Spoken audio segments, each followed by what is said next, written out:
Nalla Narasimha Reddy Education Society's group of institutions, integrated campus. This is Dr. G. Subbarao. Welcome the civil engineering students for this session.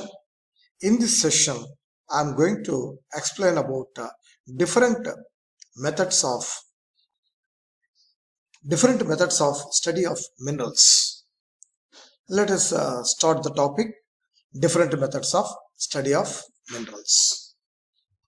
Among the different methods for identification of minerals, physical properties, chemical properties, optical properties, and X-ray analysis are important. With the help of all these properties and procedures, a civil engineer can identify the mineral in a proper manner. Let us see the study of physical properties. What is the meaning of physical properties? Physical properties of a mineral include form, color, streak, hardness, luster, density, otherwise we can say specific gravity, cleavage, etc., which are to be studied with simple observations. These properties are, of course, dependent on chemical composition and atomic structure of a mineral. For example, galena is a mineral. Whether it is occurred anywhere or size or shape, it exhibits always lead grey color, metallic luster, opaque character, density with 7.4 to 7.6, and it has an habit of breaking in 3 different directions, and the mineral galena is scratched easily by a knife. These are the physical properties of galena mineral, irrespective of its place of occurrence and availability, its size, its shape, its association, etc. This set of physical properties is never exhibited by any other mineral in the universe. Hence, the civil engineering students, if they study properly the physical properties of a mineral with the simple tests, the mineral can be identified. Study of chemical composition. According to the definition of a mineral, we know very well a mineral is defined as a naturally occurring homogeneous substance, inorganically formed, with a definite chemical composition, having certain physical properties and atomic structure. So, as per the definition, each and every mineral which is expected to have its own chemical composition, and no mineral in the universe, found with the same chemical composition.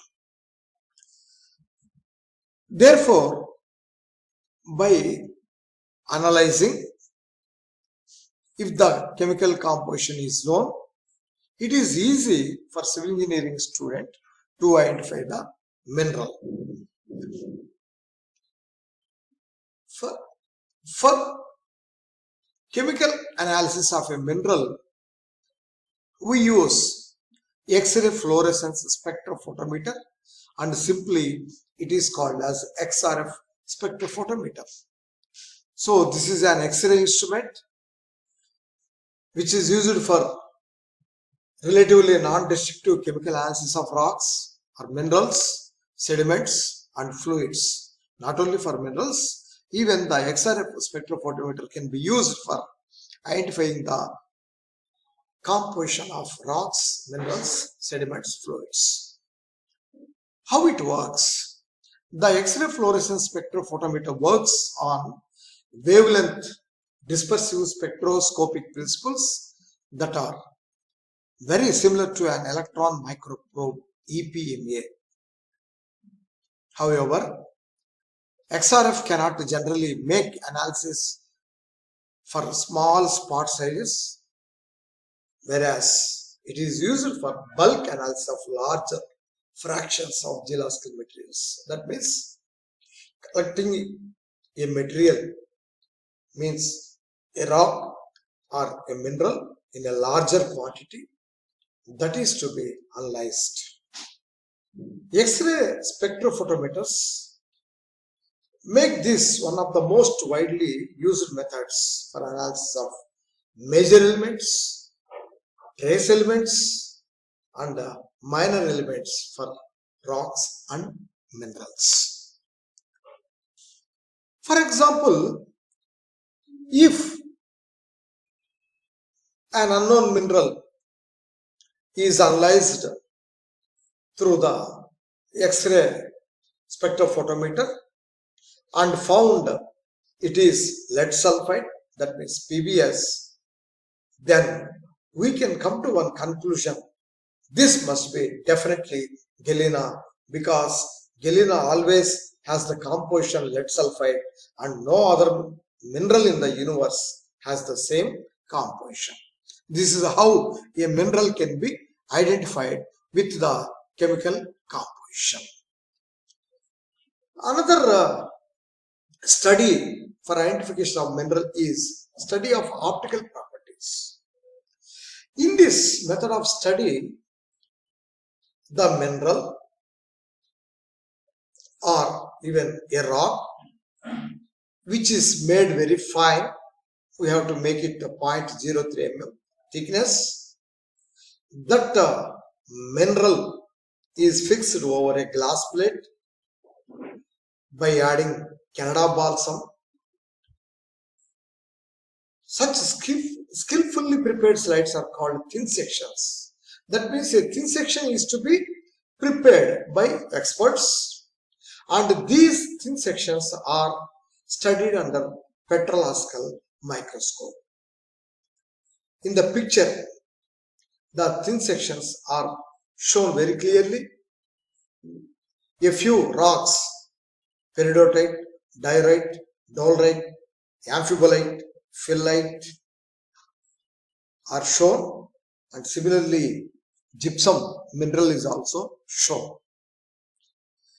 This is petrolaskal microscope, where the petrolaskal microscope is connected to computer so that so many students, researchers can view whatever the minerals which are present in a rock can be seen on the monitor.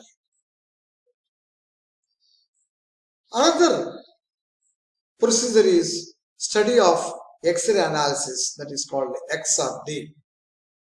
In this case, a beam of X-rays must fall on a mineral crystal so that it is diffracted by the layers of the atoms within the mineral grain or crystal. The diffracted X-rays are allowed to fall on a photographic plate, and the resulting photograph shows a series of spots or lines which form more or less a symmetrical pattern. It is a bit expensive.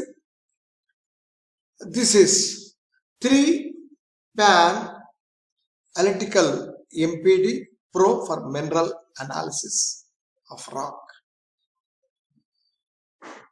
Rock samples are analyzed by using X-ray diffraction spectroscopy, that is XRD spectroscopy, to determine mineral composition, especially in a rock.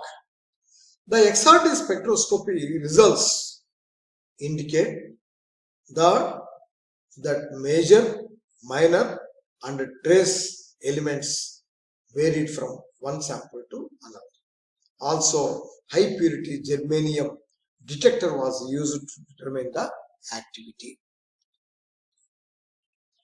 The results of XRD of minerals or a rock reveal its atomic structure, which is distinctive for each and every mineral.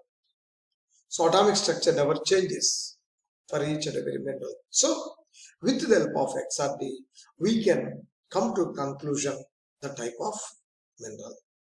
This enables the accurate identification of minerals. Thank you.